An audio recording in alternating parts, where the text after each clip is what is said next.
queria que você explique um pouco pra gente. Então você está se candidatando à eleição para ser novo presidente do PT. É isso que a gente pode esperar de uma futura gestão sua?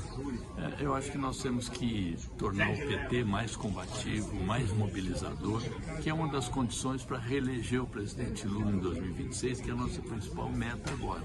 Para isso, é preciso estar mais presente no dia a dia da população, não apenas a cada 2 anos, quando a gente tem eleição.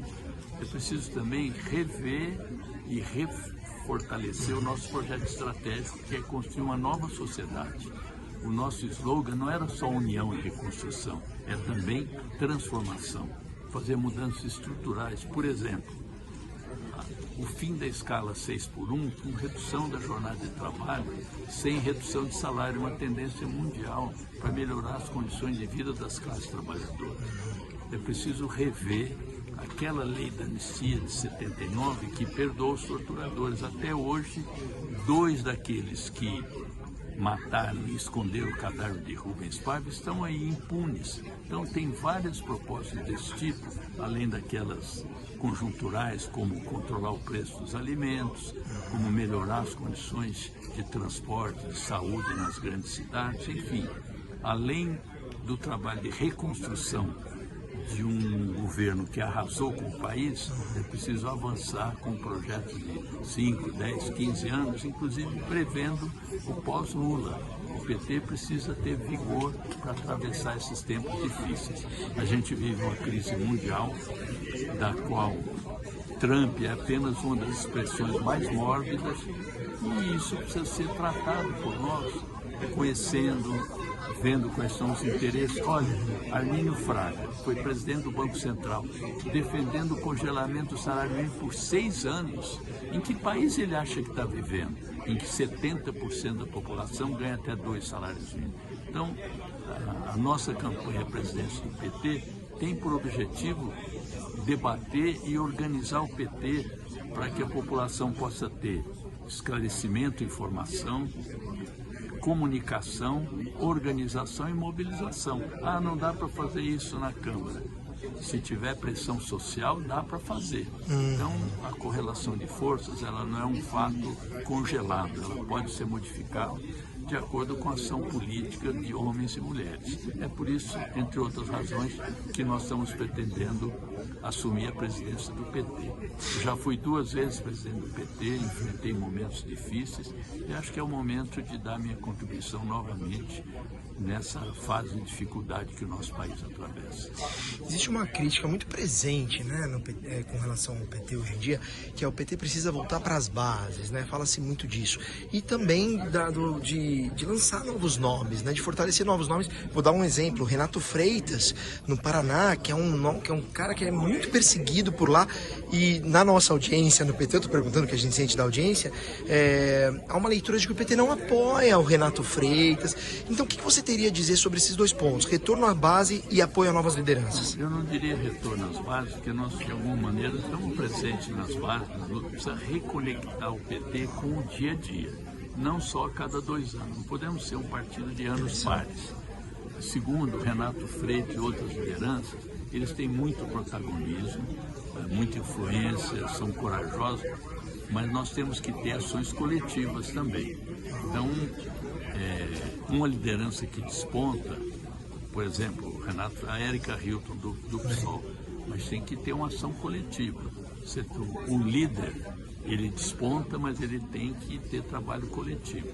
Quero aproveitar também nessa questão de pessoas que são muitas vezes espezinhadas, perseguidas, expressar aqui minha solidariedade para o Glauber Braga, que nesse momento está fazendo greve de fome porque não quis conciliar com arbitrariedades praticadas em relação a ele durante a presidência do deputado Arthur Lira. É uma injustiça, querem caçá-lo sem motivo e pior, querem equiparar a situação dele ao do Chiquinho Brandão, Domingos Brandão, que também o deputado está ameaçado de cassação. Brasão, né? Brasão. Tá. Agora, uma última pergunta para te liberar aqui. Hoje em dia a gente tem um congresso de extrema-direita e cada vez mais indo para a extrema-direita, como, por exemplo, o apoio à urgência da PL da anistia. Por outro lado, há uma necessidade, até uma exigência da sociedade e da militância de que o presidente Lula faça um governo mais à esquerda. Como equacionar essa correlação de forças com um Congresso que é nitidamente de extrema-direita e voltado ao fascismo, né? Não sei se o Congresso tem exatamente essa configuração. Tem pessoas de direita, tem de centro, tem de extrema. O que me preocupa mais é que nós construímos uma frente eleitoral ampla que foi abrigada no interior do governo para ter a chamada governabilidade congressual. Você vê que ela é precária, porque 140 e poucos deputados, cujos partidos integram o governo, votaram pela urgência desse projeto de anistia. E qual é a consequência disso? E, por outro lado, você, para ter propostas mais avançadas de mudança social, você precisa ter apoio da população. O presidente Lula precisa compartilhar os problemas que tem com o povo. Olha, eu estou querendo fazer isso, estou querendo taxar os super ricos, mas os deputados não estão me dando essa condição. Eu preciso do apoio de você. Eu não estou satisfeito com a situação. Eu estou governando, mas não tenho todo o poder suficiente para fazer aquilo que vocês gostariam. Vocês estão insatisfeitos? Eu também estou, porque eu não tenho todos os instrumentos para mudar. Então me apoiem, vamos pressionar os deputados, vamos nos dirigir ao judiciário, vamos colocar nossas redes de vocês e tal. Conversem com seus vizinhos, vão para a população.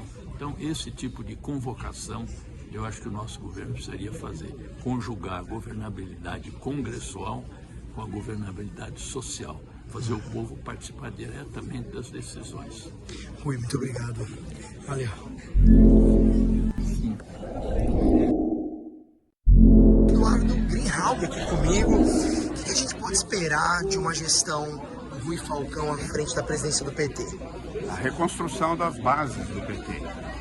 O PT nasceu e a sua fortaleza inicial foi os núcleos de base. Núcleos de base pelo local de moradia, de estudo, de trabalho.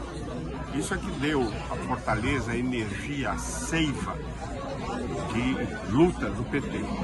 Hoje os núcleos estão esfacelados, certo?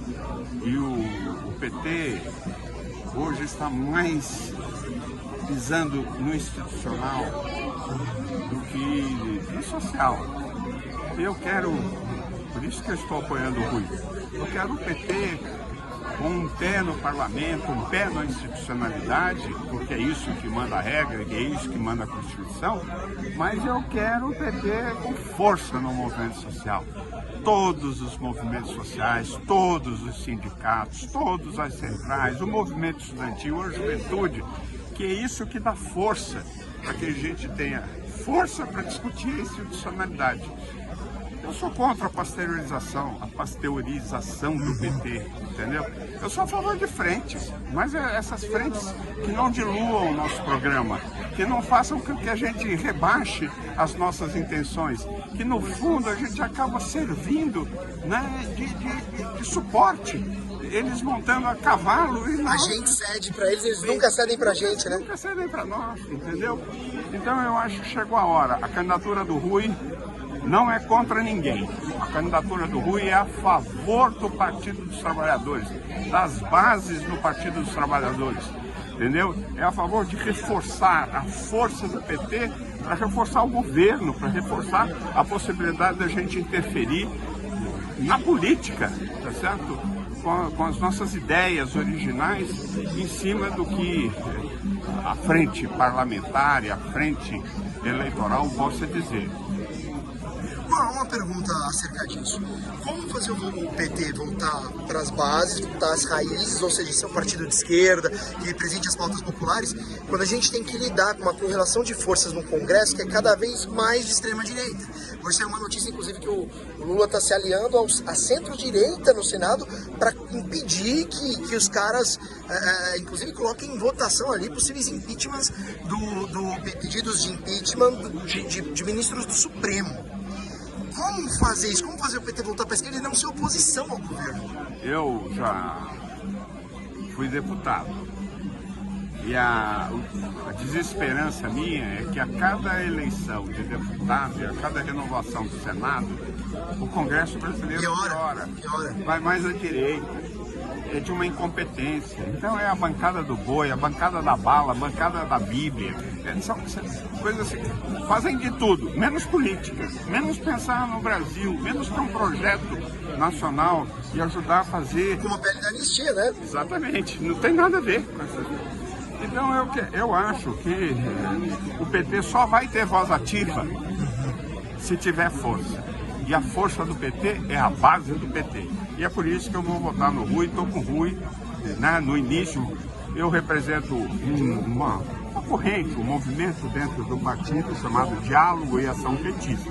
E nós estamos aqui nisso, no diálogo com outras correntes dentro do PT e ação, fazer com que o PT haja no sentido de fazer o Rui. Eu tenho certeza que a candidatura dele é muito viável. Eu tenho certeza que aqui é o nascimento de um movimento que vai ganhar força, porque o Rui ostenta as qualidades necessárias. Já foi presidente 2 vezes do PT, em momentos dificílimos. Ele foi presidente, lembra você que ele foi presidente nacional na época do mensalão, certo?